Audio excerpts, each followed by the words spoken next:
What's up, you beauties? Welcome to High and Wide Hockey's YouTube channel. I'm your host, Jim Lycovone, joined as always by Jack Smith. With the start of the new league year yesterday, the start of free agency, this is the start of Season 8 for High and Wide. Yep, Season 8, Episode 1 of our 8th year doing this. And if you're catching us live on YouTube, make sure you smash that subscribe button. Hit the alert so you never miss a show. For all the podcast listeners out there, we didn't forget about you guys. Don't forget to subscribe on Apple Podcasts or Spotify so you're first in line when newest episodes drop. And attention hockey fans, if you're golfing this summer, let me get the barcode up there for you guys while I read this. This way, maybe make the decision to buy a hat. You know, a good old HW golf hat. Let me get us off the screen here so you can see the barcode. Flying. It's episode 1 of Season 8. We're a little rusty. Here we go. All that time off we had. All that time off. If you're a hockey fan or a golf lover, HW Hockey has just dropped the perfect blend of style and performance. Yes, our new HW Hockey golf hats. Whether you're hitting the links or just repping your favorite hockey brand off the ice, these hats are designed for comfort, breathability, and that clean, classic look. With a sleek fit and embroidered HW logo, you'll be turning heads while sinking putts. So don't miss out. Keep it high and wide all summer long before they're gone. Venmo at HW Hockey, and make sure to send over your mailing address so we can ship you out brand new HW Hockey golf hat. All right, let me change. Let me get rid of that background there. And we do have a topic packed episode, maybe one of the most packed topic episodes we've had in quite a while, as the NHL draft took place last Friday. Flyers had a big draft, to say the least. No pun intended. Actually, a lot of pun intended. Free agency started yesterday. Flyers made some minor depth moves. They did acquire a nice center. We'll talk about that. They got a goalie, some depth defense. But let's kind of start. I mean, the big thing, the big news that just came out. Maxim Shabanov. And nobody's got to worry about me saying that name right or wrong anymore. I saw the Twitter comments. He's not going to be a Flyer. The news broke today, just an hour or so ago, if I'm not mistaken, that he did in fact choose the New York Islanders. And this was totally up to the player, as teams really couldn't offer more money, more term. You know, I think the max that he could make this year was $950,000, and the max term was 1 year. So this was really all up to the player on where he wanted to play. And well, I guess, Jack, what are your thoughts on this? Because I know you got something cooked up over there. I know you get fire, you get excited. This is why the people love you. What do you got? After everything we heard, I thought this was a sure thing. But instead, it was a ruse, a ploy, a plot, a charade, a conspiracy, a sham. We've been conned, hoodwinked, bamboozled, flim-flammed, the hood pulled over our eyes even. It was all bullshit. All that, and it was all bullshit. A sure thing is never a sure thing in this world. And like you said, when it's completely up to the player and you can't do anything to outsmart the other team or entice that player even more, it's completely up to the player. And my God, with how this, I go back 10 days. He's a sure thing coming here. Zegras is traded for. We have all these picks coming up into the draft. And now here we are. And my God, what a change of events. And I'm not going to lie to you. It's a little fresh. And I'm definitely going to look back on what I say today and realize it probably went a little overboard. But yeah, I'm pretty disappointed. I don't want to say in general because of my expectations, but I'm pretty disappointed. You're on mute. Sorry about that. And I guess, look, this is just what it is. You watch our show. You got Vinegar being Jack, and you got Honey being Jim, right? And so you get a little bit of both worlds here, whereas I'm kind of like, Shabanov. If he came to the Flyers, great. Let's see how he does. He's on a cheap contract. It's a win-win situation if you're the Flyers, right? In my mind, he's always going to be a third line winger at best, which people might not like that because you look at his KHL numbers, and any highlight that we've seen is him doing the Michigan or some crazy, some nice skating, right? Deacon through defenders. Look, I don't remember. I think it may have been Kevin Kurz that pointed this out. But Josh Livo, do you remember him, Jack? Not really. All right, he played in the NHL. He couldn't cut it, and now he's in the KHL.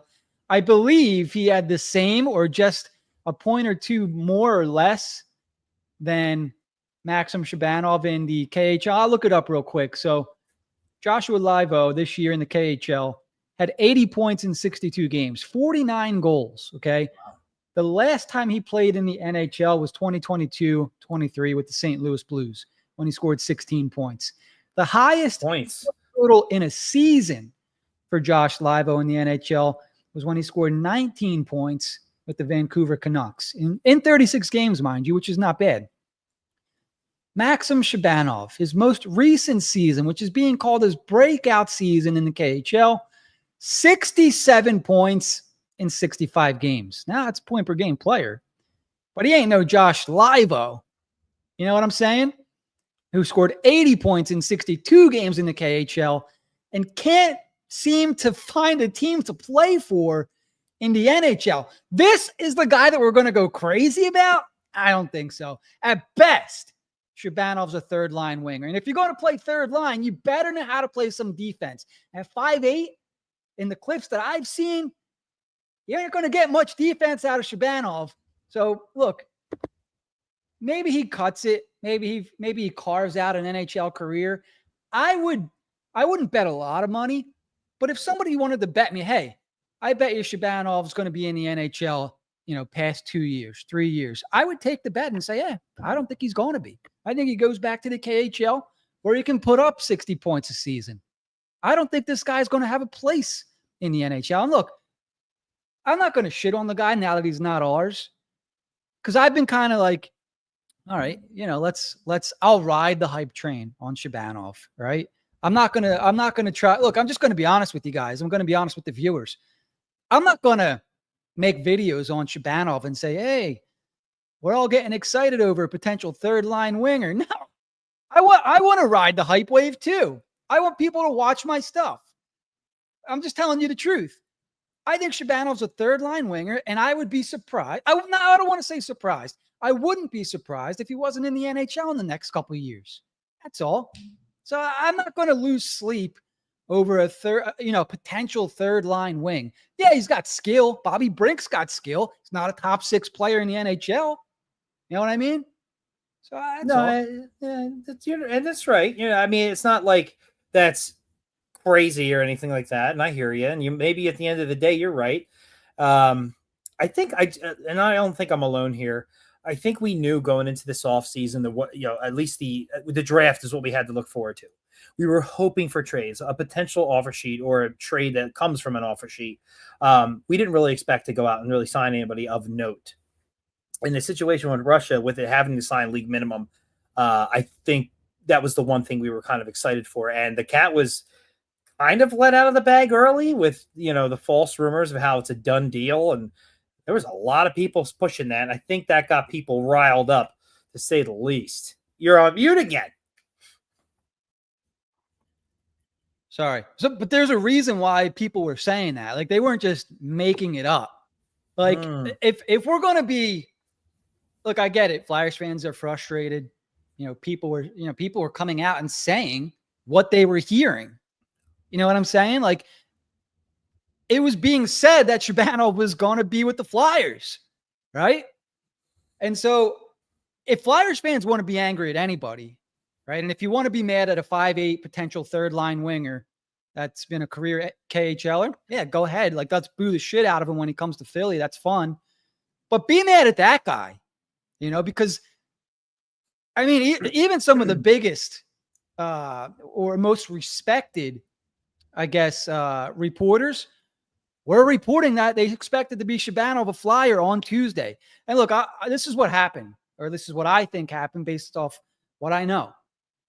Shabanov was almost an Islander back in April, right? And I talked to a very credible source. This guy is locked in the aisle. I was told that they almost signed him back in April. Shabanov wanted to go to Long Island. The agent told him, why don't you wait? Because they're not sure what was going to happen with the GM position, right? Lou Lamoriello was the GM at the time. And I don't know if you've had a chance to check out Lamoriello's teams, but they don't have too many 5'8", playmaking players on the third line up there. So Lamoriello's gone. I think the whole time he's thinking, okay, well, I'll go to the Flyers if there's not an opportunity to play in Long Island. And so this whole time we're thinking, okay, he's coming here. And at the last second, his first love comes back around and it's like, hey, we have a spot for you. We move some guys out. We move some money around where we're doing some different things. We got a new GM. What do you think about, coming back up here? And he considers it. And he ultimately signs with the Islanders, right? So if we want to be mad at anybody, be mad at this guy for Shabanov, for hoodwinking the Flyers fans, Flyers media. He was supposed to be a Flyer and ends up signing back with the Islanders. So if we want to be angry, let's be angry. That's fine. A little raw emotion never hurt anybody. But let's be angry at the right person here. And that's the guy who kind of dicked the Flyers over. Well, I'm certainly not blaming the front office for this. I mean, I'm glad we were in on it before we weren't even in the atmosphere of a player like that. So, and what you said makes a lot of sense. I could see that being the case. They added so many wingers. I thought that they were out. Like they signed what's his name from Colorado, Jonathan Drouin, and they made some other moves and whatnot. I thought that was like slam the door shut. But I don't really know their entire roster structure. So I think it comes back to what you said, his first love. Like that probably definitely has something to do with it. That, and they get a new GM, and they get the first overall pick of the draft. Things are looking up they drafted really well. Things are looking pretty good for the Islanders. So I get it. And he'll get the shit booed out of him for sure. And rightfully so.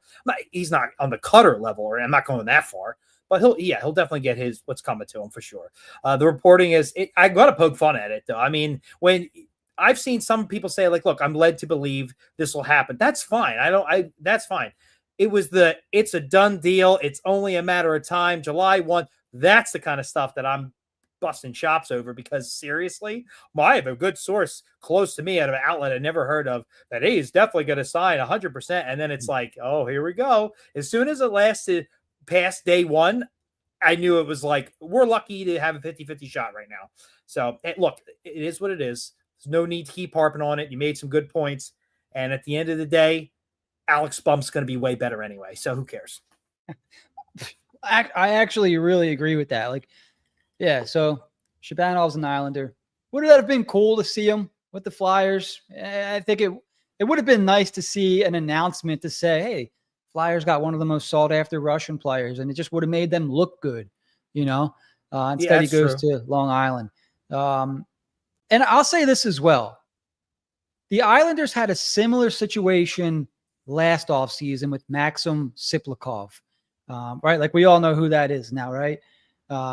He scored 30 points this year. I think he's like 6'2", 6'3".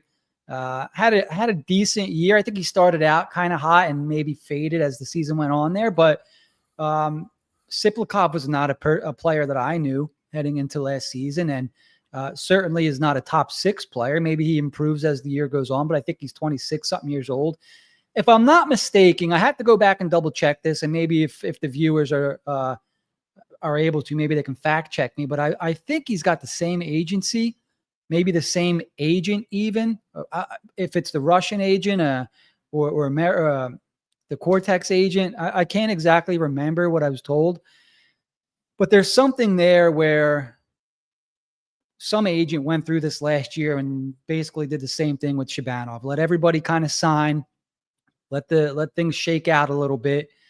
Let Shabanov end up picking where he wants to play, and he ended up choosing Long Island. And let's not forget, they got Sorokin up there, they got Romanov up there, they got Shabanov up there. Yeah, so there's a lot of Russians up there too. Long Island is I guess a nice place to live, whatever. Closer to New York, whatever you want to call it. But So yeah, that's basically what happened there. Shut the door on this guy already. I'm done. I'm done with him. Yeah. All right, so let's move on. Shabanov, F off.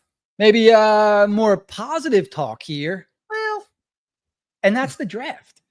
Well, Flyers, I think we were all a little disappointed about a month or so ago, maybe 2 months now, whenever the draft lottery was, when the Flyers had the fourth best odds for the number one pick and ended up slipping down 2 spots to pick 6. And we all kind of thought, oh, God damn it. Like, we're just going to get whoever's left of the centers.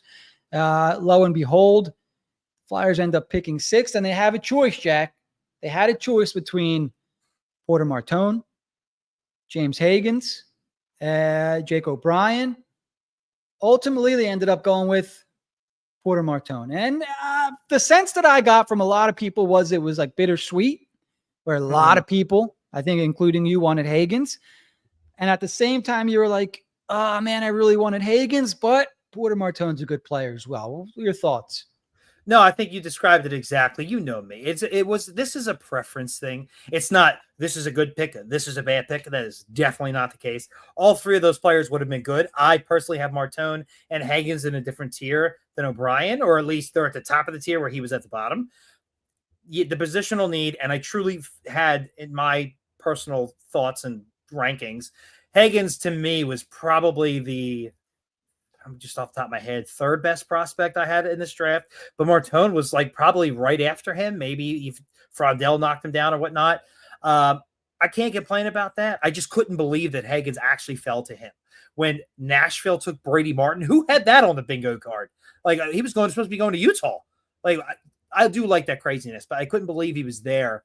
And, we have obvious massive need at center, but you don't draft for need that high. You take best player available. And if the Flyers felt that was Porter Martone, and everything I've seen since he's been drafted makes him seem like the biggest Flyers fan. So, like, I love that stuff. That is the exact opposite of Cutter Gauthier.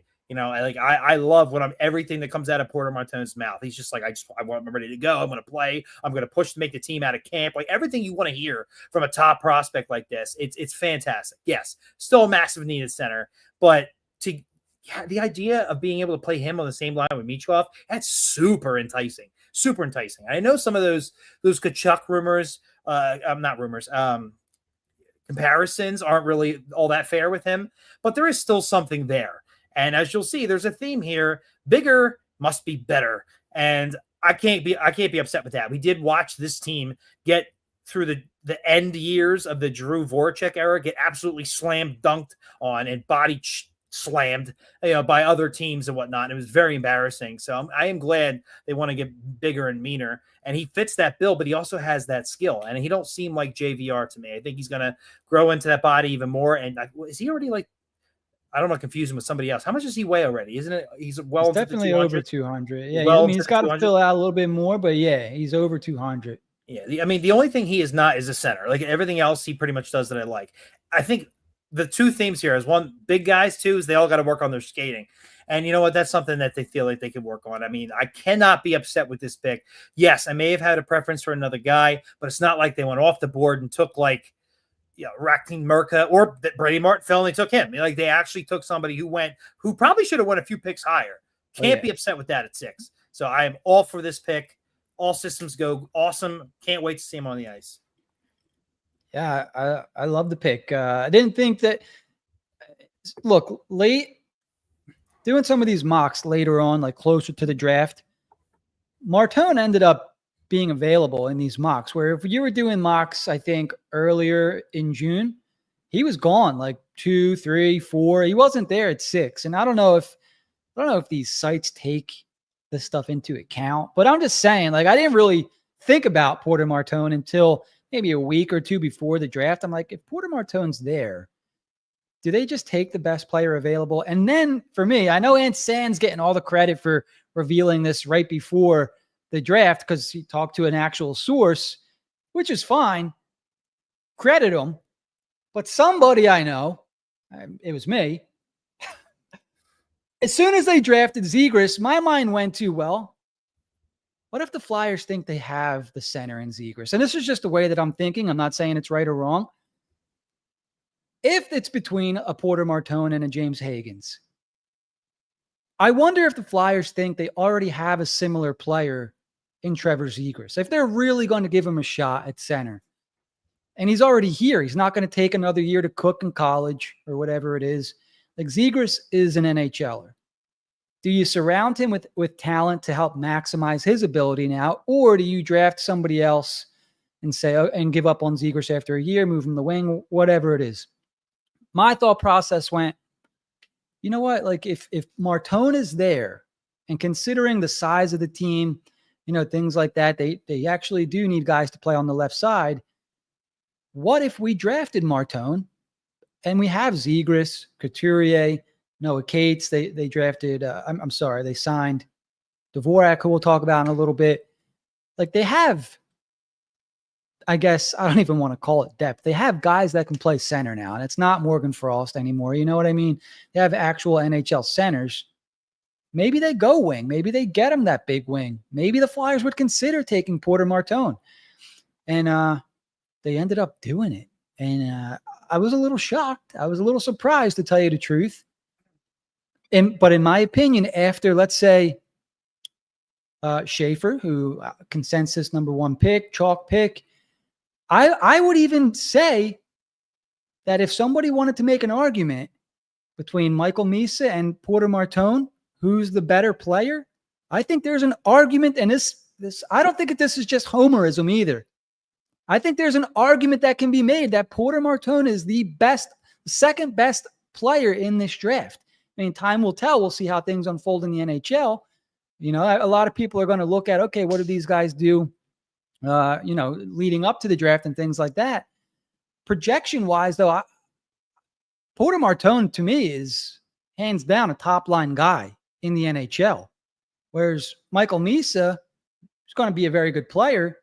I think you'd have to make an argument for him to be on the top line. Do you know what I mean? Yeah. If you're going by build, I understand that. Yeah. Production, I would definitely say Misa is the top guy. But if you're going by build, there's no doubt I'm just a guy. Trying to project, like, in the NHL, will Misa play? Is he bona fide top line guy? You know what I mean? Like, I watch Martone, I'm like, yeah, this is a top line NHL guy easily, hands down. Well, this draft in general, like, it wasn't thought of all of that strong. So who knows? I could say that about anybody. Right. And that's why I took issue with something later. But, like, for me, what you were saying, like, it got to the point right before the draft where I thought if it came down to Martone and O'Brien, that they would take Martone. When it came down to Martone, O'Brien, and Higgins, that's where the shock came in for me. And a lot of that is probably my own personal, thoughts, hopes, and dreams. But by no means did they take a bad. At the end of the day, it's BPA. It's in the first round in general, especially top 6. So if that's what they believed, and I had him, he was getting mocked generally higher. I can't be upset about it. I just hope they have a plan. It can't be Zegras or bust at center. I hope they have something else in the, pray God in prayer. And a lot of the things they're hoping for don't seem to come to fruition. So I'm a little nervous. But as far as things go, can't be upset about it. I think he's going to be. We thought Brady Martin was going to be a fan favorite. I think he's going to be a fan favorite for a few other reasons, and one of them might be like pandering to the fans because he's just everything I've heard about the kid. He just loves being a Flyer. Can't wait to get started. It just adds on to how much I already appreciate how good he could be. And then you throw that in there too. It's like, man, this guy's going to wear the C one day, for God's sake. That's fantastic. You can't create that. That's just natural. So can't complain with that either. Yeah. I had no idea about, it sounds like he was a big Flyers fan. He had the Giroux poster. He got the picture with Simmons. That's wild. I don't remember who posted it. I want to say I saw it on Jordan Hall's Twitter. Yes, that's where I saw it too. Yep. So Porter Martone got a picture with Wayne Simmons when he was a young lad. And then, obviously now he's in development camp and Simmers there, which I love, by the way. I love that Simmons is around the team. Leclaire too. He was talking to Leclaire, and thanks to Travis. Leclaire and Simmons, like, my God, Leclaire's obviously my favorite player growing up. It was awesome to see. Yeah, really cool stuff. All right. And then the Flyers originally had picks 22 and pick 31, and we all know how it played out now. when it was announced that that Pittsburgh, I think, was on the clock and there was a trade announced, the first thing I think we thought of was, man, when's the last time the Flyers and the Penguins made a trade? And then boom, it was announced. Flyers and Penguins had made a trade, and Flyers gave up picks 31 and 22 to move up to 12 and ended up selecting 6'5", 6'4" centerman Jack Nesbitt, which shocked everybody, Jack. Yes, it did, and yours truly the most. I mean, that we'll see what happens, but talk about letting the air out of the balloon, the energy out of the room. Like, I mean, based on who was on the board, I was like, oh my God, I've been saying they're going to trade up for Jackson Smith, and they're actually doing it. You also had Atchison on the board. You had Carter Bear. Cole Rushing's not really a guy I think you trade up for that high, but he was there. You know, there were so many different names. Braden Coots. Like, I'm like, oh my God, they actually had the Gugnons to trade up to do this, and they take Jack Nesbitt, and I was like, wow, that's about the last thing I thought they were going to do. And they traded up with division rivals, giving up both. The draft was over for the Flyers at that point. It ended. That's what we got to end it on. And I'm not going to lie to you, Jim. I didn't like it then. I feel a little bit better about it now, but not much. But I know you have a different opinion, so I'll let you go. Well, I'm not going to sit here and say that I would rather have Jack Nesbitt over Kashawn Aitchison. You know what I mean? Which, when they made that trade, that's kind of who I was hoping that was going to go. I'm like, oh, they traded up to get their guy. And I hope it's Kashawn Aitchison because that's who I wanted. I'd have been fine with that. Yeah. And then when I heard Jack Nesbitt, I was like, any mock that you saw? He was 12? Late first round. I don't think I'd seen him top 20 in any mocks. Our 1.0 it was just Paul and I drafted him for the Flyers at 22. And we both kind of were like, I don't know if I like that. But I was like, I can see the Flyers doing that. Apparently I was right. And the only reason they traded up is because apparently that there was a strong possibility that Detroit could take him at 13, and definitely Columbus later. Or was it Columbus? It was another team. I can't remember. Maybe, but I forget. Somebody else above them could take him, and I don't care like that. To let him take him. There was nothing about Nesbitt that told me I have to have him, and the thing about him, yes, his size is great. I'm glad he plays center. He projects at best. If everything goes right, maybe a number 2 center. And obviously, can I just get this disclaimer out there? Okay, nobody knows anything. We're all not expert mocks, yada, yada, yada. I get it. Okay, we'll just get that out of the way. Okay, he does not project to have really a chance in hell of being anywhere near a top-line guy. Not that a draft like this at 12 would, but you have, again, a draft like this where there's consensus really isn't there. It's a jumbled mess. After pick 2, and there was questions about that, nothing went how anybody planned. I'd rather have more picks in a draft like that, even as late as they were, or maybe trade 22 in a second to move up a few picks and get like a Cole Rushing or something. To have to do this, to trade with your right, because you had to have Jack Nesbitt. I don't dislike Brent Flair, but everything about a lot of his draft picks tells me he drafts for the floor. It's like he likes safe players. Like, where's the ceiling? The ceiling on Jack Nesbitt, it's not very high. It's just not. I mean, and again, anybody can be wrong. Anything can happen. 7th rounder could, turn into a superstar. I get it. Okay, I get it. Based on the information we have, which is a lot. And I know I'm not an expert. And these guys, watch these guys year round, and they're the greatest. They don't hit all the time either, and there's a reason for that. And we've been doing draft coverage for like 2 straight months. Read a lot of stuff. Blown away that they did that. And I feel like they did it a lot for mainly size. And while I'm not against size, they may have kicked skill to the side a little bit here. And ultimately we'll see what happens. He's got a great first name, but my God, I had him nowhere near pick 12, let alone 2 first-round picks worthy. I'm sorry, I didn't like that pick. The whole thing.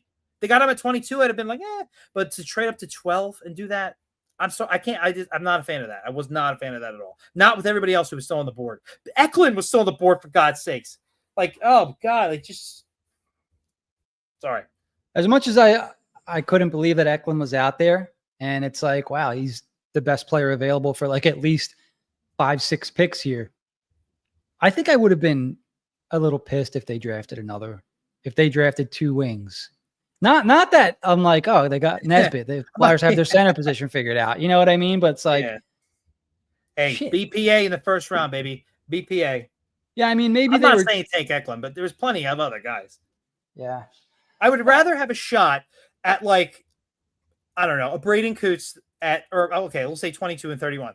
Maybe a Cole Reshny, hopefully.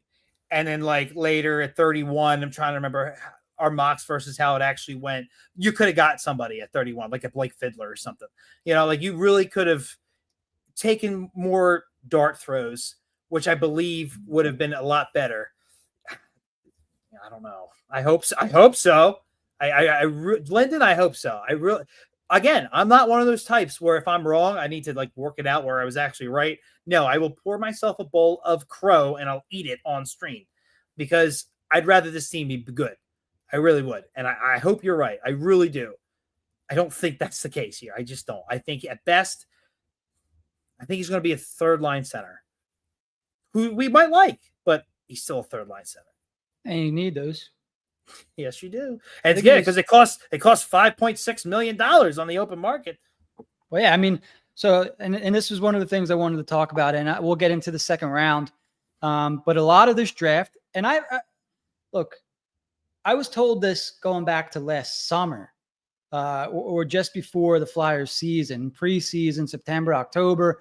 I was talking to people about this draft, and what I was told was, look, it's not a deep draft as far as top 6, top pairing talent, but it's a deep draft as far as depth, right? And if you look what the Flyers did, yeah, they drafted big, tall guys, but I think they drafted quality depth.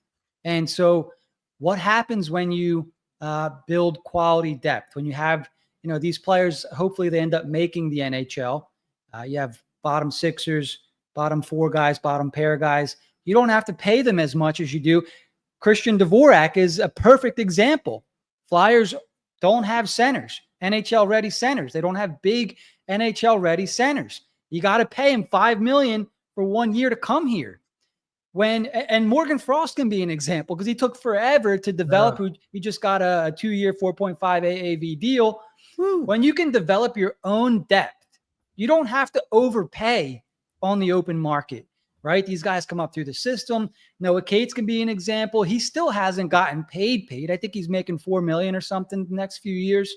You can pay your depth, reasonably. You don't have to overpay for them. You can develop and fill in as needed.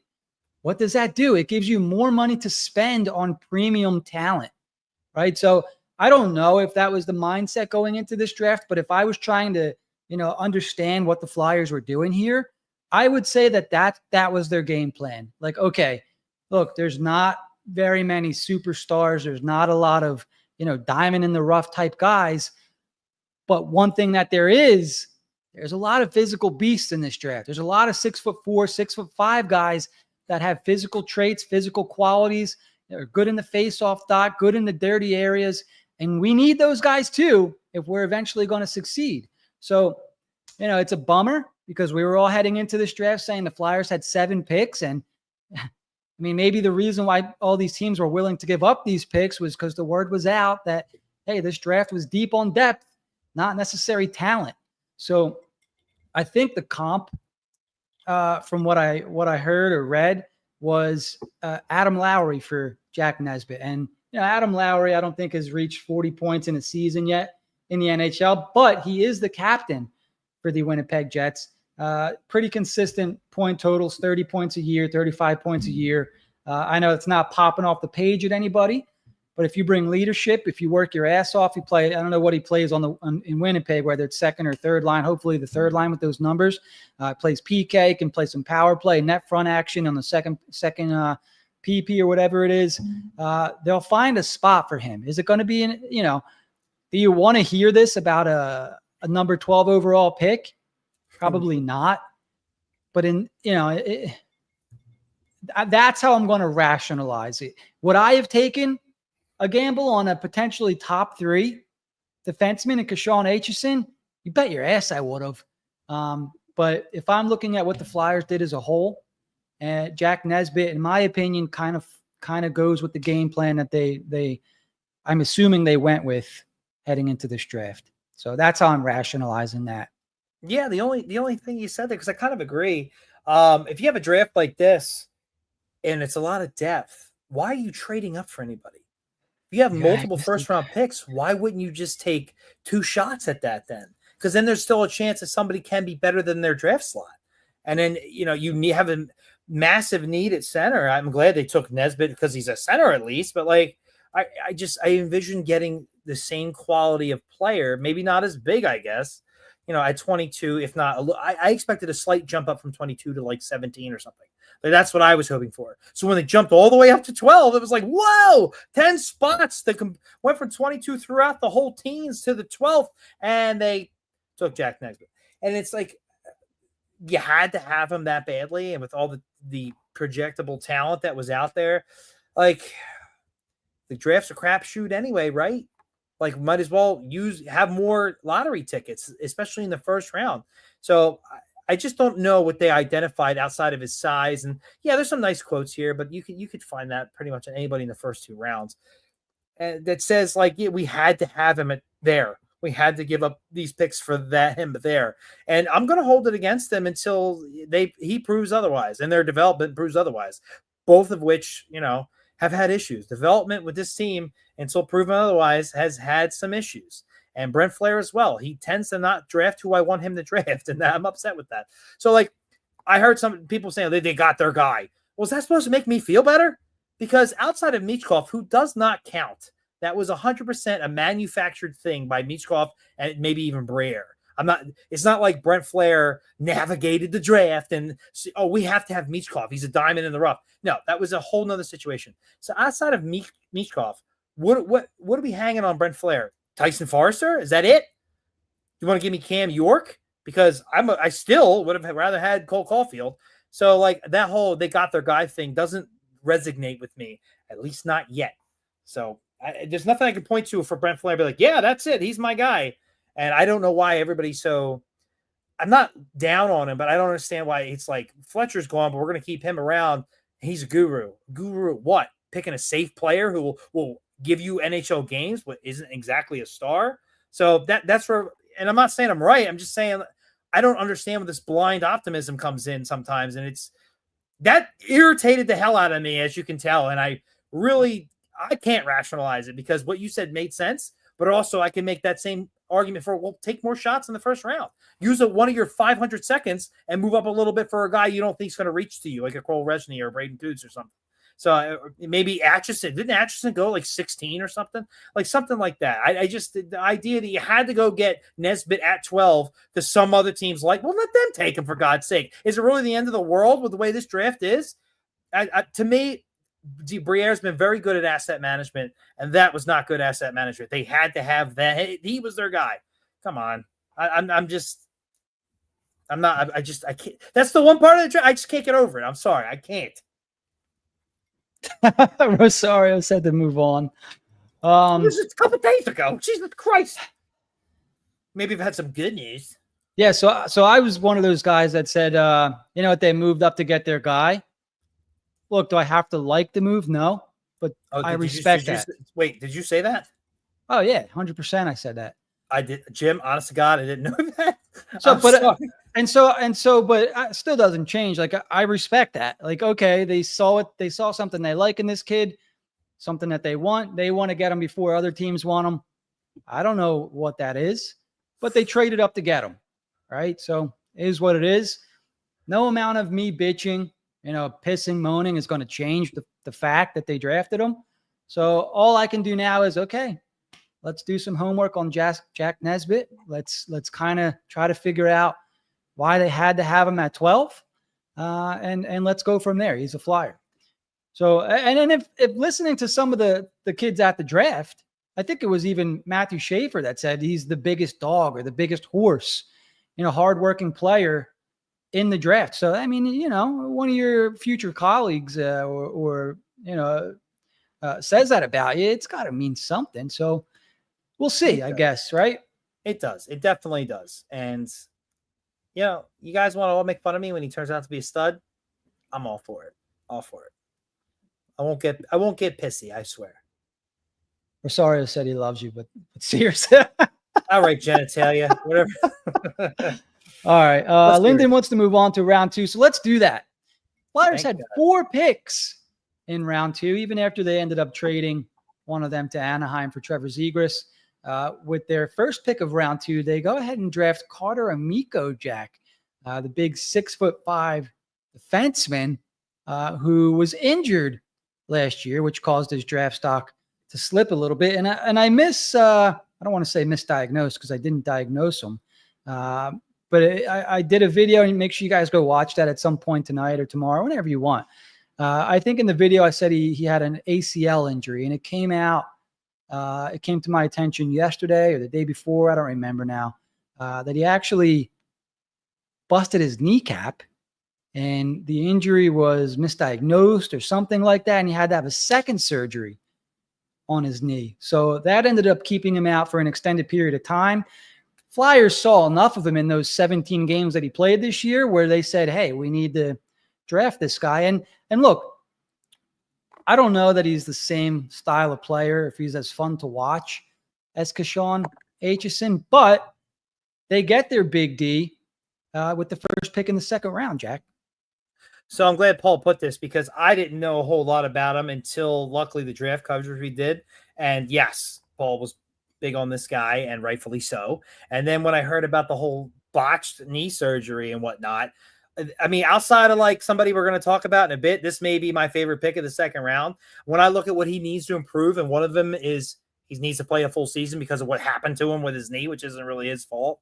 That's great. Maybe his decision-making is a little inconsistent and he's not going to give you too much offensive production. If that's really it, like we may have gotten, I don't want to say diamond in the rough, but a hell of a player. 6'5", right-handed defenseman. I mean, this is the kind of guy you can play your top 4 pairing and just be a steady Eddie. And we need those guys like in the worst possible way. And maybe some that aren't not exactly as fleet of foot of certain current guys we have. I really like this pick. I don't want to say I have high hopes, but I kind of have high hopes that he can be like kind of how they're selling Hunter McDonald to us a little bit, but that and better in pretty much all aspects except for maybe like hitting, I guess. And they need that kind of and because of the surgery, I was reading he should have been, and this is after the draft, he should have been in the first round. And because of that, he slips a little bit. It's like, well, that's how you find diamonds in the rough in a draft like this. This guy probably should have went, I'm just guessing here, but like maybe around 22 or something like that. Or let's say 31, that other pick we gave up to go get our boy Jack. And if that's the case, great pick, great value pick, maybe a little bit under the radar. He can prove he can stay healthy, as Paul's saying right here. Yeah, see, there you go. Could have definitely been top 20 for sure.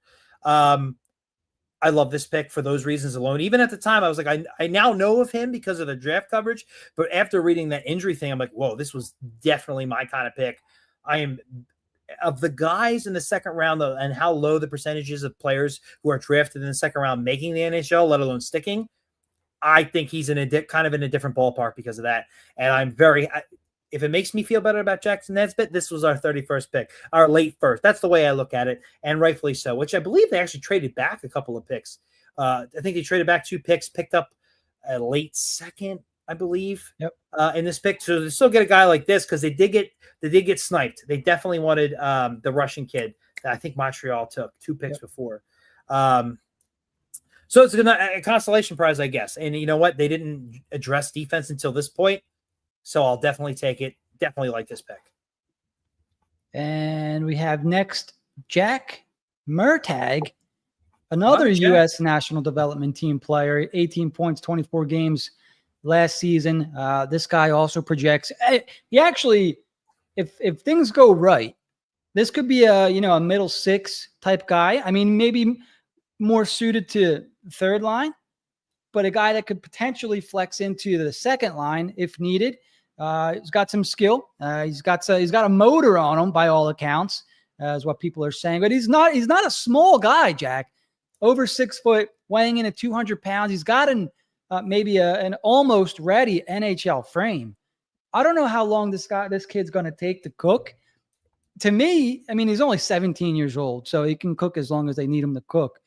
But I think his game projects very well into the NHL, especially what you're looking for, in a middle six, maybe bottom six guy in Jack Murtagh. Yeah, I can't complain. I like that he's a left wing too. We have a plethora of wingers, but left wing we're still kind of a little, unless we force somebody over there, shy on. At 6'1", he's pulling down the draft average height, unfortunately. Sure. But yeah. So look, he was right in this range, maybe a little bit further down, but in a draft like this, I'm not going to hold that against them. If they like him for what he can bring and what they're going for in their theme, I'm definitely for that. I love this comment by Linden49, by the way. That would be something. I predict the return of the Philly flu. All these big bruisey boys here. But yeah, I can't complain. The 40th pick, you grab a winger. Yeah, at this point, yeah, you have Martone, obviously. But you've addressed every position except for goalie, which will come into play a little bit later in a bad way. But they still got somebody that I can get on board with. And like everything you said, I agree with. And we'll see what happens. If he is a guy who can be a third line guy who can flex in, you need those guys too. Sure do. And speaking of those kind of guys, the next pick in the draft was also a guy that I saw go late first round in some mocks, and I definitely saw him go earlier than when the Flyers got him, from Shane Van Saggy. Do you like this player? Do you like this pick? I know I did. Yeah, this is probably my favorite pick, right behind Amico for the second round, rather. Like you said, another guy who was actually mocked to probably go at the end of the first round, did not. They managed to get him here at 48. That's great value. I think people are just going to love the way he plays. I believe he still projects as a third line guy who can probably get into the mix at 2. Maybe we'll see if he can stay. But I think this is a guy that people are going to love to see play. And again, another wing, but still 6'3". Like here comes the everything we were talking about. Every pick they made, I think Murtaugh was the smallest at 6'1". We got 6'3", 6'5" or 6, 6'5", 6'1", and 6'3". Jesus Christ. I mean, giants. And here we go. This is the guy that they got sniped. But yeah, the second round, as you can see here, Van Saggy could have been could have went anywhere from like 27 to where they drafted him, and best eyebrows in the draft. Another great pick here, and the kind of a guy we were texting on the side, like if who's available, who they can take. He was definitely one of them at pick 30, at pick 38, at pick 40. So to actually get him at pick 48 was phenomenal. And this is like why I don't think a lot of these guys project as anything superstarish. Obviously, you talk about the depth and whatnot, and what you can get from these guys. Just these last couple of picks just scream it, especially Van Saggy. Like, it really could have something here. We'll see. It's going to be fun to watch. Yeah, I think they hit a few home runs in this second round. And the thing is, they had 4 second-round picks. Like, how often does that happen? At least doesn't happen often for the Flyers anyways. They had a whole draft's worth of picks in the first 2 rounds this year. And it wasn't done after that. We're not going to talk about guys that went in the 3rd and 4th and 5th and 7th rounds, but they had 6 picks in the first 2 rounds. And the funny thing is, if you read a little bit about Matthew Guard and how he projects and what kind of player he is, he almost sounds like Jack Nesbitt in a way. So it's like, wow, they got a guy at 12, and then they were able to draft a guy at 59 who has similar characteristics. And it's like, okay, well, we need these kind of guys. So, let's see what happens. And I don't want to skip over Van Saggy because I know I want to talk about him real quick, but this guy reminds me he's just going to be a bull, Jack. Like he's going to be able to contribute here. I don't want to say he's like a Scott Hartnell type because he's not going to be that good offensively, but he's got there's some physical aspects to his game. And he can put the puck in the net too. So like, I feel like to say he's going to be a bottom 6 guy is unfair. but he's going to be in my opinion, a bottom 6 guy that will give you offense. And you remember the days where the Flyers had a third line and a fourth line that could score once in a while?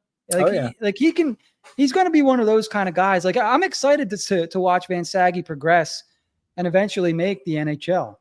So he's going to be our Sam Bennett, is what you're telling me. It could be. Hopefully, that would be nice. Homegrown.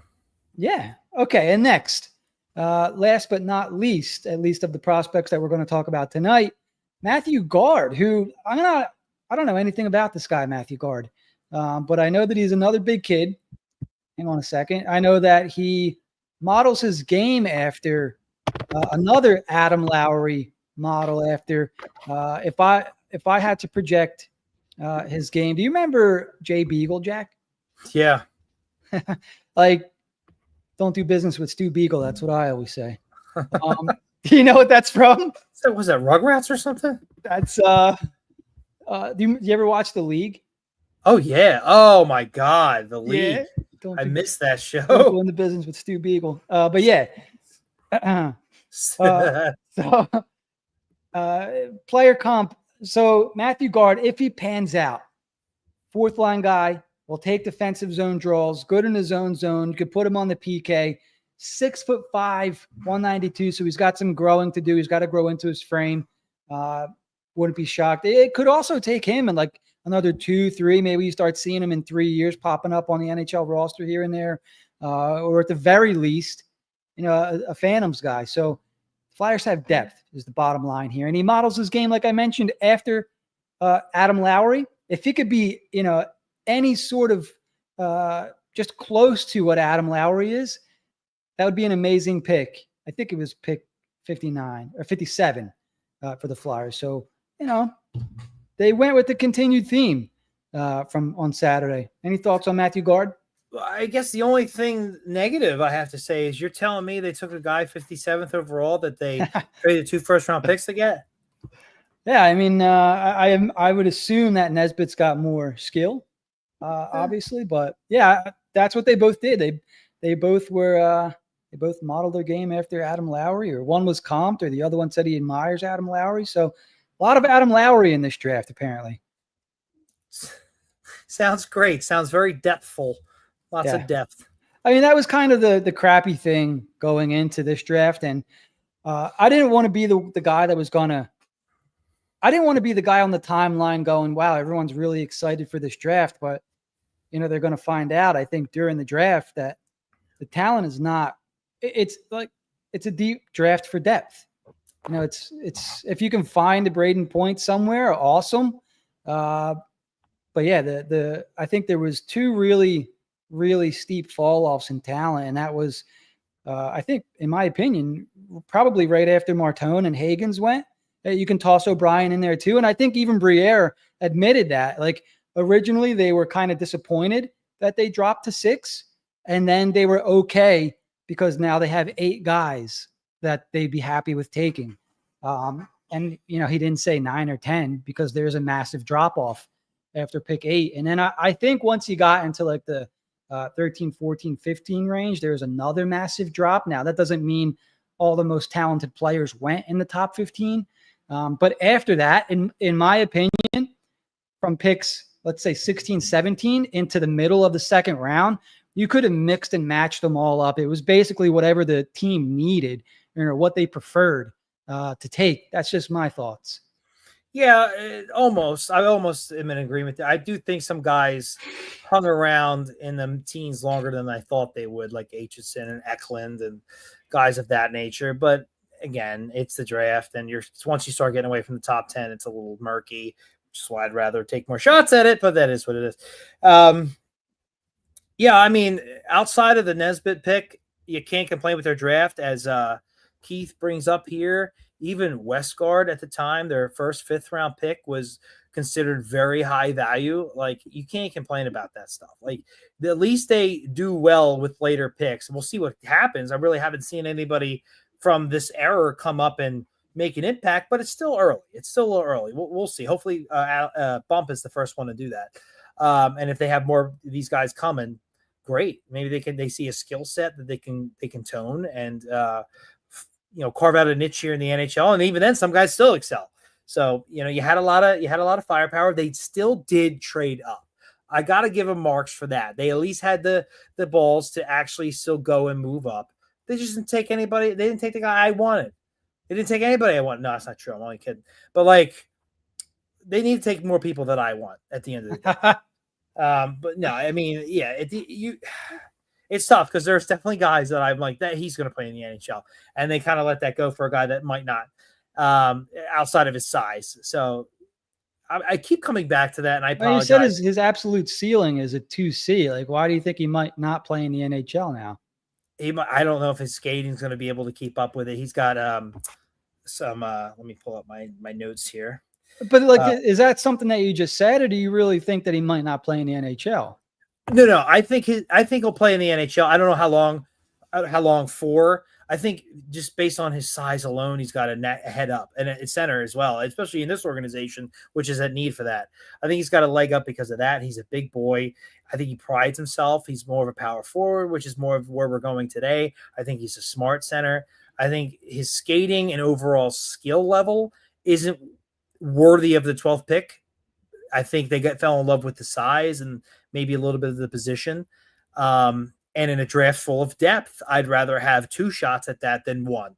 And if you're going to trade up, I thought it would be for somebody who may have an outside chance at being better than just depth. And that's not Jack Nesbitt to me. Okay. Fair enough. I mean, that could happen. I just wanted to make sure. And now he wasn't on the clock at the time. But if they'd have done this and drafted like Roger McQueen with all of the back issues, I still would have been on board with that. It's like, look, you got your sure thing and you traded up for a guy who could be a top line center. Mind you, there's a lot of risk there, but that's also why he's there. Now he went 2 picks before. So I was curious who they were trading up for. I'm like, it's got to be defense. Those guys I think can be very valuable top 4 pairing guys like Atchison, Jackson Smith. Those guys I think Jackson Smith may very well take over for Rowinski one day. I'm not saying he'll be the same player, but by the time he's ready to go, Rowinski's going to be what? He was a 2015 draft, so he's 29. He could be 32, 33 years old, slowing down, and maybe Jackson Smith's coming into his own a little bit. I just felt like a player like that made more sense to trade up for because they'll actually have a bigger impact. Positional need understood. And they do need D as well. That made more sense to me than let's get a guy that we know will have a third line, have a role in the NHL, but ultimately it's replacement level. You could acquiring a third line. See, maybe he's a 2. Maybe he's a 2. And I like that he's a bigger guy and can push people around, but you can still find a way to acquire those guys. And you gave up not 1, but 2 first-round picks to do so. And as you see here, Paul, I mean, come on. 2 players over 1 usually is better any day of the week. Hey, thank God we came around with our second round, huh? I want to just, I think Rosario reached out here. Did you guys go to development camp? So believe it or not, Rosario, we each have day jobs, and this is not our full-time gig. But Travis puts out a lot of good stuff.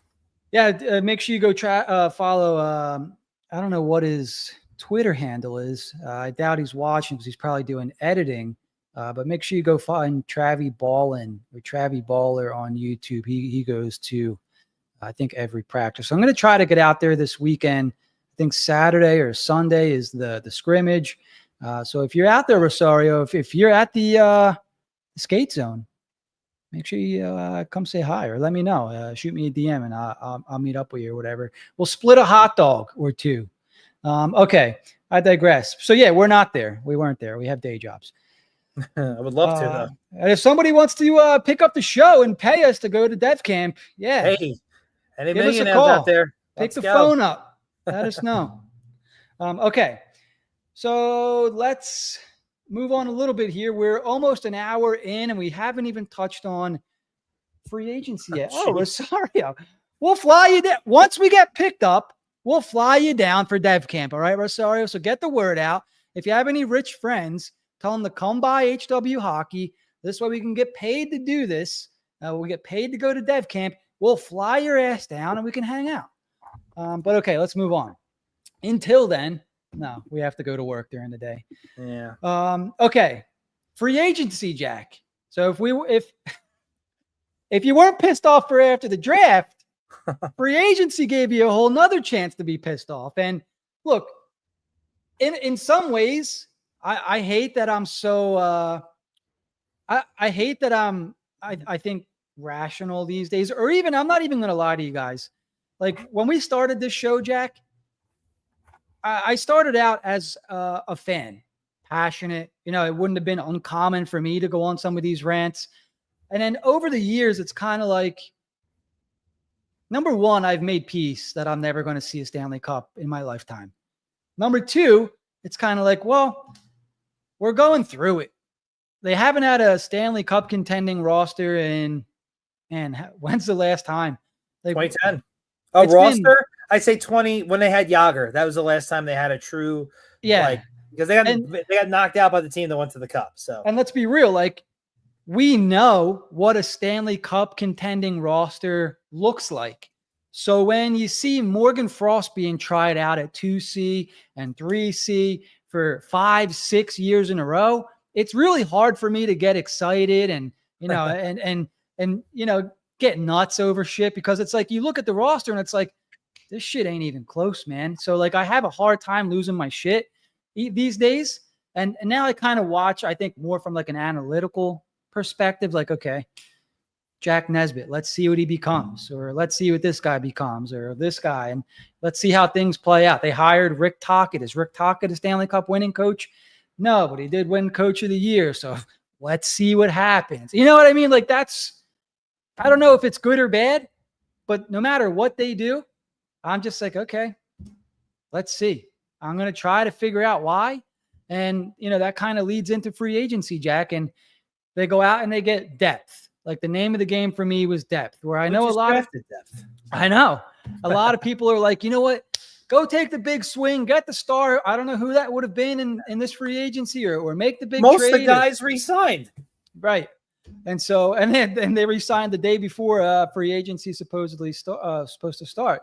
So, I think the first signing they announced was Noah Juleson, who played under Tocchet in Vancouver, and he's a right-handed guy, a little bit bigger guy. He's a former first round pick, not first overall. Sorry. He's going to be the new Eric Johnson. He's going to be a depth guy. Maybe he plays in 20, 25 games, hopefully, because that would mean that the defense stays mainly healthy, or maybe he fills in for Ristolainen. I don't know. But Noah Juleson, I'm not going to talk about him for 10 minutes. Thoughts on the Juleson signing? Like you said, and it's almost like with the draft. Big guys, reliable. It feels like Tocchet had a lot of say. I don't think it's quite like, I want this guy, go sign him, but I think they had a discussion. The main thing was, and we'll get into this with the next couple of free agent signings, we don't want to sign anybody long-term. We want to have as much money as possible for next year. Let's keep these deals short, even if it costs us more. And a guy like this, they're familiar. Well, at least Tocchet is familiar with him. He provides a role. He fills a role. How could you be upset with how tall is he again? Juleson, I think, is 6'2". Yeah, so he's not a monster at 6'5", but he's still a big guy. So you put that on your back end. I mean, you could do a hell of a lot worse. Like you said, fills that Eric Johnson role, and probably it will give you a little bit more on the ice than Johnson did at this time in his career. And like you said, hopefully 25 games. Everybody, once Ristolainen gets back, mostly stays healthy, or we have some younglings from the Phantoms come up and provide more playing time. He's just around in the case of emergency. Yeah. Yep. Hopefully, yeah. And hopefully that's all it is. Real quick before we move on to the next player, since we were just talking about it, you guys are going to have to copy and paste that. But somebody was looking for Dev Camp clips or Dev Camp, whatever. Travis just finished up whatever he was doing. He was there all day. So you can copy and paste that link. I think that's the link for YouTube there. Let me see if I can. Here, I'll give you the YouTube link. I don't think that's correct. I'm sorry. Yeah, Travis puts up stuff that you probably have seen pictures or videos and not realized it was him. This is the guy. Like what was that one Dev Camp with Tortorella, and the guy was like laid out on the ice. Yeah. Like that was it. Shrav took that picture. Like that was him. Like this is, you want practice and training camp stuff, follow him and watch his stuff. It's always good. Yep. And the second link I posted is the YouTube link. The first link was the Twitter link. Okay. So let's move on here. So the second pick announced was Christian Dvorak, who a little bigger. He spent the last few years in Montreal, $5.4 million for 1 year. And a lot of people, more people than I thought. I don't want to say a lot of people because I shouldn't expect it ever to be zero. Like no people complain, but $5.4 million for 1 year. Yeah, that's a lot of money. But it's only for 1 year. I like the player. I don't know that he's definitely going to start out at center. Maybe him and Cates switch out to left wing because of that Forster injury, which we haven't even talked about really. But I like the player in Dvorak. Good face-off guy. Good defensive zone guy. He's probably going to play on the PK. I don't know. We'll see. Power play. The way this contract reads for me is Tocchet went out and is doing one of his guys a favor, and maybe vice versa, saying, hey, come here, $5.4 million for 1 year. We'll put you in all the best situations to succeed.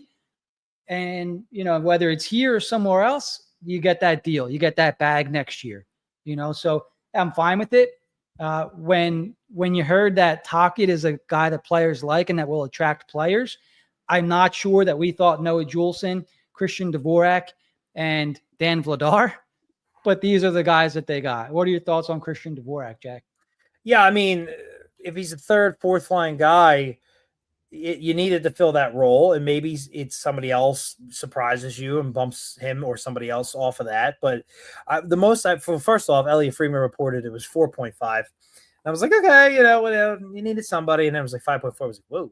And I know that this the cap's going up and all that stuff. They made it pretty clear, and I didn't need Danny Briere to tell me this. I can tell by the signings he made and the length of the deals. They still have 2026 circled. No matter who makes it there, they are going to go balls to the wall, and maybe 2027 after that. They only did this to get through this year. They could have given $10 million. I do not care. When it's a 1 year deal, who gives a rat's ass? It makes no sense to get upset over how much they gave a guy who's on a 1 year deal, unless you are truly going for it and that's your big signing.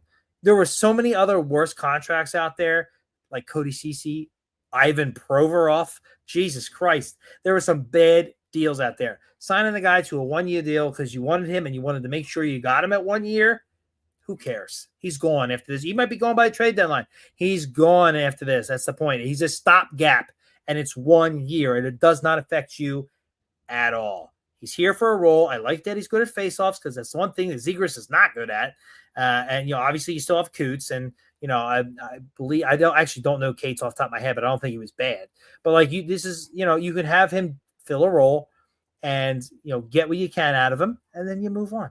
It's as simple as that. You don't need to sign a guy. I think what was it?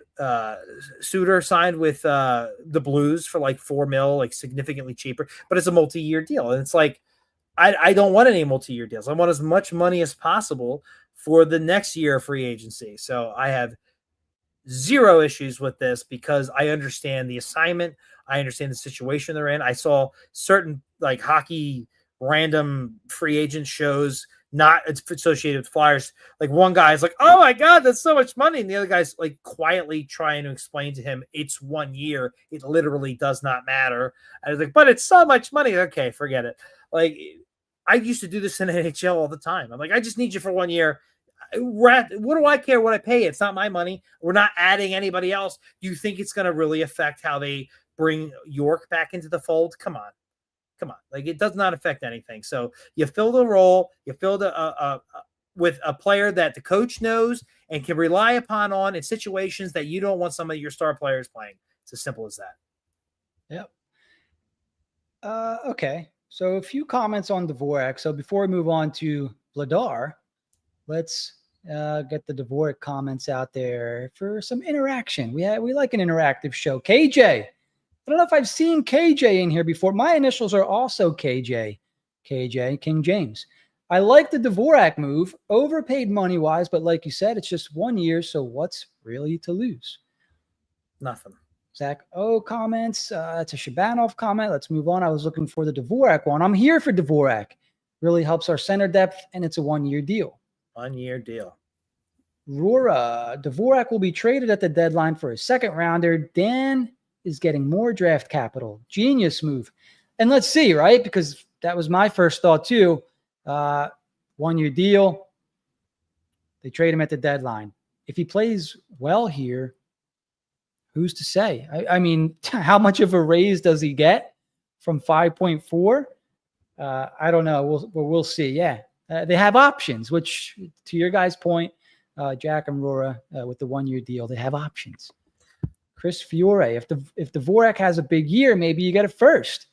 Yeah, hey, look, man, 2021, Arizona traded him to Montreal for a first and a third.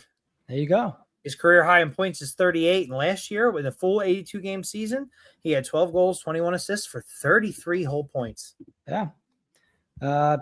Teams need depth at the trade deadline. And look, so just name that the episode. Depth. I know Briere has come out and said, we're out of this stage, which to me is always a mistake because you're telling the fans, hey, we're moving forward. And I think that they are just not as fast as I think most fans hoped for. I think they're making and you're right, subtle adjustments moving forward, which is fine. And you're right. And the main reason is because their biggest issue last year, this is how they tried to rectify that, Jim. If you're ready to move, if you're ready to move on from Dvorak. What do you mean? You ready to move on from Dvorak? Right now? Yes. I haven't seen him play. No. I meant to the next signing. What do you mean? I'm sorry, I'm not following. Okay. So you're saying that he kind of said to look, we're turning a corner. We're not rebuilding anymore. We're on phase 2. And you're like, they shouldn't have done that because you don't know how the team's going to perform and where you're going to be and whatnot. Well, the number one thing, if they're going to turn the corner, they needed to do was address what position? Center position. Well, definitely center. What else? What was their worst position last year? Goaltending. Exactly. And they brought in Dan or is that even his first name? Jesus. Vladar. Yeah. It is. Okay. I don't know. They brought in Vladar, who has a career sub 900 goal percentage, which is still higher than anybody on the Flyers last year. But it's not exactly like you went out and got a steady Eddie at the position. I can make an argument that Urson may be better. So if you're telling everybody that you're turning the corner and your biggest hole is goaltending and you bring in Vladar for 2 years, again, it's short, but goaltending, you're still kind of waiting for Bjarnason or hopefully Zavragan, but Vladar, not exactly bringing in Dominik Hasek here. I mean, it's going to be tough goings. And I know some people like how he played earlier in his career and how he played at the end of this season. But there's that whole big middle there where he really was pretty rough. And, I don't hate him, but I'm like, wow, I thought, and it's not all on them. I think I couldn't believe the contract that Jake Allen signed in with the Devils. My God. I mean, what was it, 5 years for how much? I missed that. To be honest with you, I wasn't following the Jake Allen stuff. Oh, no. I got to show you this. It was happening at all. And I got a Jersey guy that was telling me that it was no shot. He was leaving Jersey. Apparently, because it would. Oh, I thought this was the number, but I didn't want to say 5 years, $1.8 million per. So he likes North Jersey. Wow. Mind blowing, but it is. I don't know anyone that likes North Jersey. Look, I mean, the whole contract is like what, $9 million. He could have gotten that on a 3-year deal, for 2. He would have been the most sought after goaltender because of how bad the market was. Gibson was traded at the draft. I mean, who am I forgetting here? Free agency, he's the top dog. And it's like he signed for after you exit your entry-level contract numbers. It's unbelievable. I guess some guys put Jersey state tax, baby. Yeah, Income tax yeah, in Jersey, man. yeah, that and a shore, I guess. But No, I like, don't know why. that is baffling. And so if you're Briere, you're like, I'm sorry, he did what? Like, I guess we got to do something here, and we're not giving up major assets for which I understand, you know. But again, to your point, we're turning a corner. Got the coach. We're getting ready to win. We're doing this. We're doing that. And then your goaltending, you're coming back with Vladar and Urson. Yikes. Yikes. And that's going to be our tandem for this year and next. Yikes. So I'm going to say two things that are going to make you laugh here. The first one being that the Islanders fans have found my Shabanov videos. Oh, boy. Second one is, and you're going to hate this, Jack.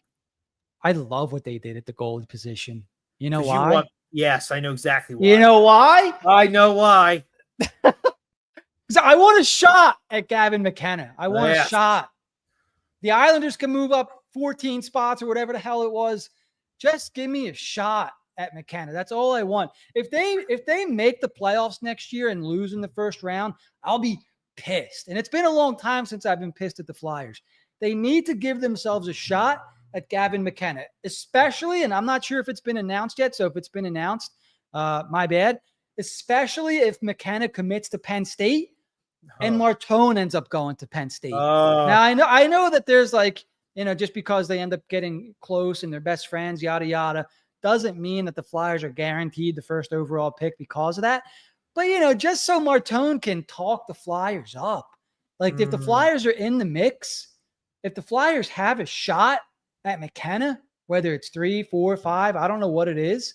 Look, the Flyers haven't improved significantly from last season's roster, right? They haven't. It's really not. You could argue that it's worse because they're not going to have Ristolainen or Forster maybe for the first month or so of the season. So things could get bad quick for the Flyers. They got to gel.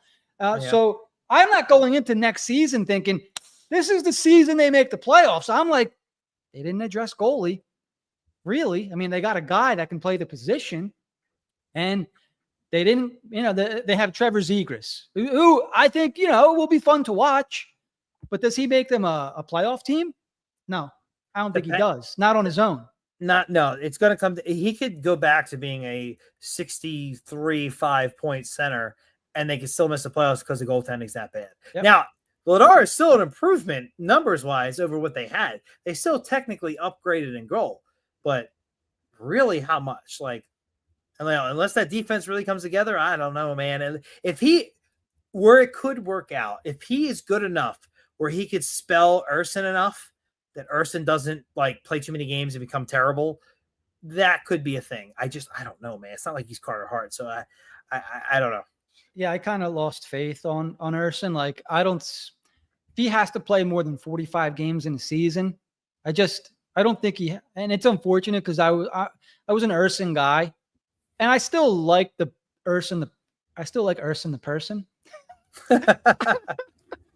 But as a top tier or even a mid-tier NHL goalie, which I think that you need a mid-tier guy at least to make noise in the playoffs or to make the playoffs, unless you have a Connor McDavid or Leon Draisaitl to carry your team.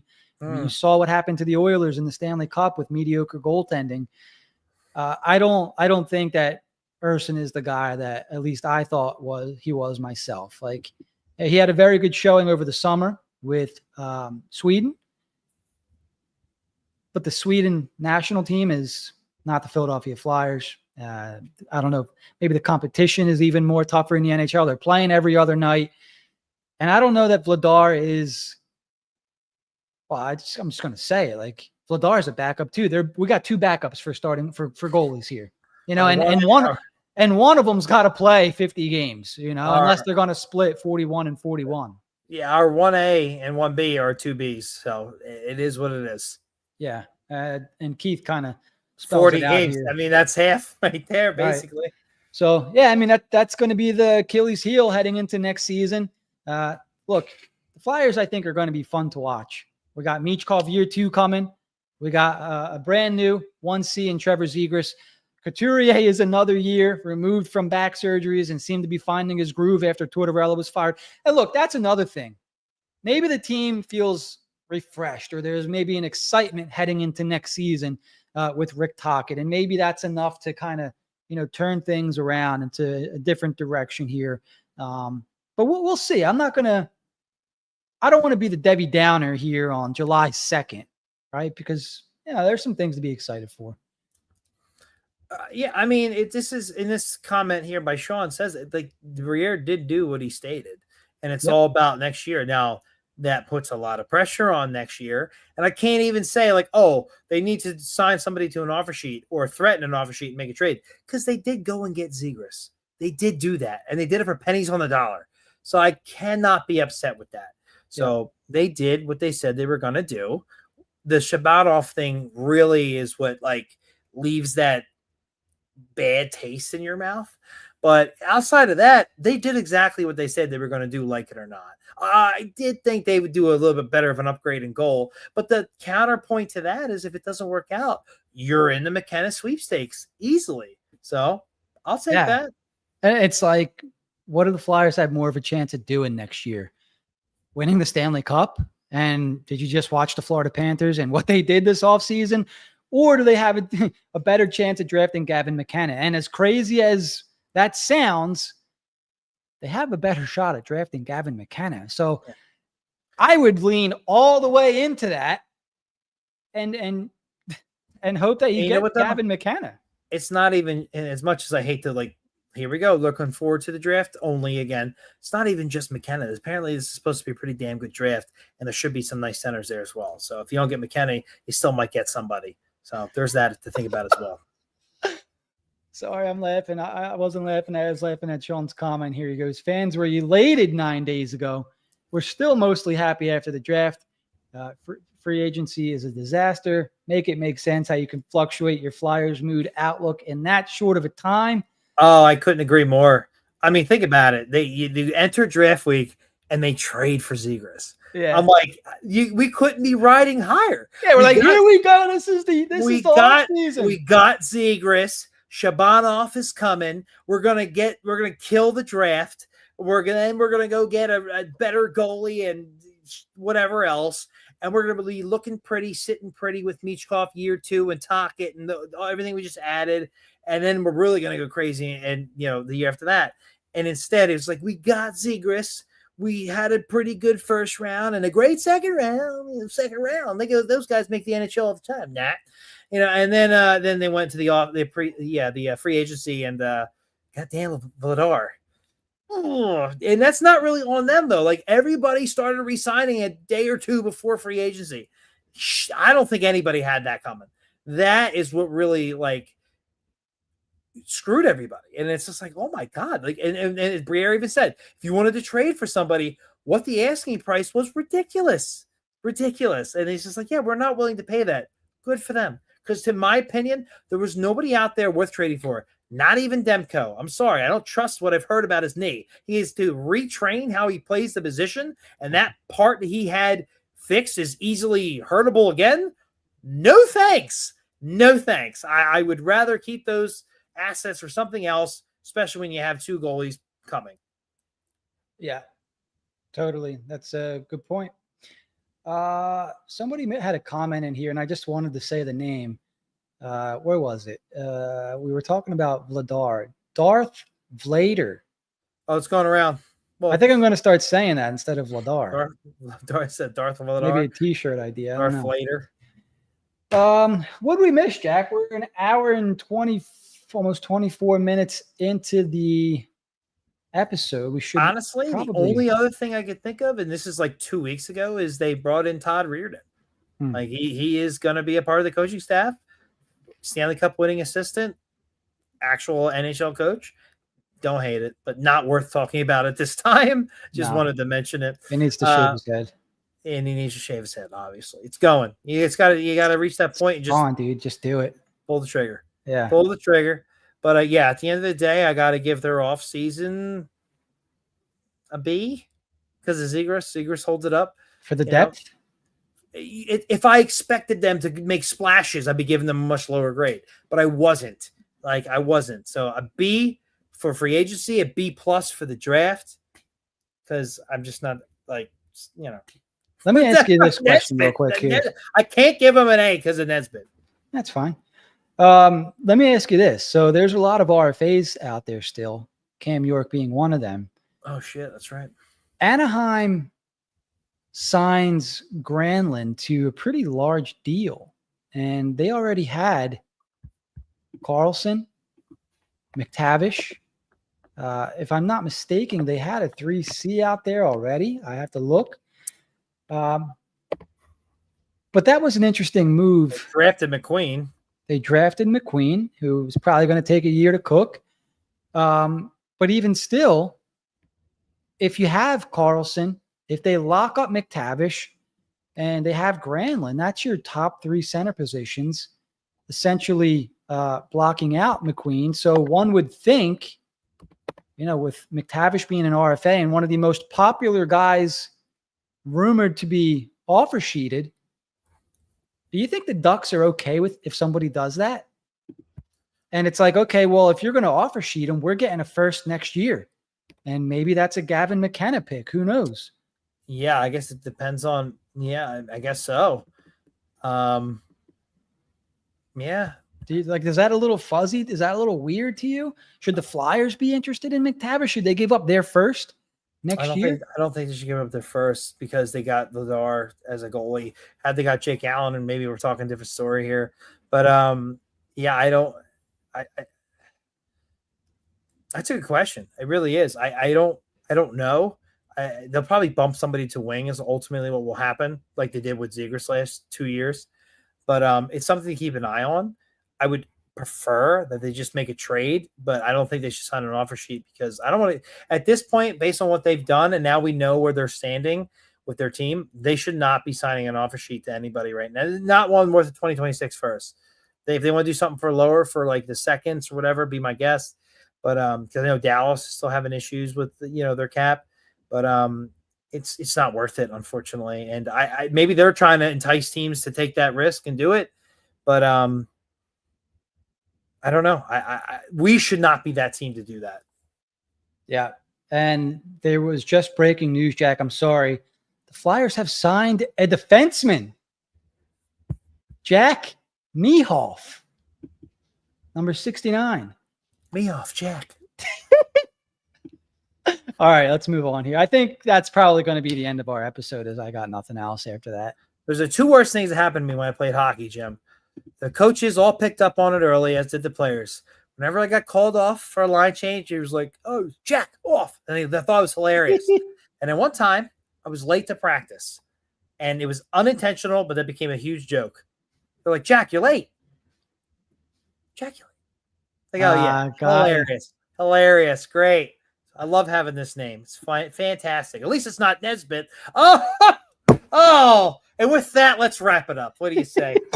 All right. Yeah, that's probably going to do it for our episode, boys and girls. Man, that was a long one. Probably the longest of the year. That was the first episode of our brand new 8th season. If you've been listening to us for 8 years, man, God bless you. If you've just started listening to us recently, welcome aboard. Thank you all either way. It's been a fun ride through 7 seasons of doing this. We've kind of evolved and grown, if you will. And it's really cool seeing a lot of the same names in the chat and also a lot of the new ones. So we hope that continues, and we hope to continue growing. You guys are helping us do that. We've recently were monetized on YouTube, which, I'm not sure I ever really thought about that when we started this, but it's a pretty cool accomplishment for us. And the way things are trending, sky's the limit. And a lot of that is because of you guys. So before we wrap up, I wanted to make sure we said thank you to you guys, because without you guys, we wouldn't be doing this really, So we appreciate you guys taking time out of your day, out of your life, hanging out with us for an hour, or in this case, an hour and a half. And we look forward to seeing you guys once a week for the next 51 weeks or 52 weeks, however many weeks are we got in one a year. out of the way. We got one out of the way. So now it's 51. One down. So if you guys enjoyed the episode, make sure you subscribe. Help us on our quest to, we're looking for 1,600 subscribers by August 1st. We can do that. I think we're at 1,300. So all we need is 300 by August 1st. And every time we hit a goal or a target, we'll celebrate somehow in some way. So make sure you guys, if you haven't already, give us a subscribe, leave a like, and leave a comment, because that also helps the YouTube algorithm. We're still figuring out this whole algorithm thing. Doesn't make sense, but we're doing it anyway. You can also find us on Apple Podcasts or Spotify and set alerts so you're the first to know when we drop a new episode. And for all of our latest shows, episodes, articles, and updates, you can head over to hwhockey.net, which I actually have to update the site. So if you went over there now, it wouldn't be updated, but you can go over there anyway. So for Jack, I'm Jim. We're going to wrap this one up. Thanks, everyone, again. Jack, 8th season underway. It started off as therapy for me personally, and now it's a real thing. I appreciate it. Change, some things never change, and that's how we like them. And somebody tell me they've been listening to us for years. That blew me away. I was like, years, plural? Like, I really appreciate that stuff. Like, my God. Yeah, it's really cool. It's like the ultimate compliment. So we're going to wrap up, guys. We made it to an hour and a half. For Jack, I'm Jim. Don't forget to keep it high.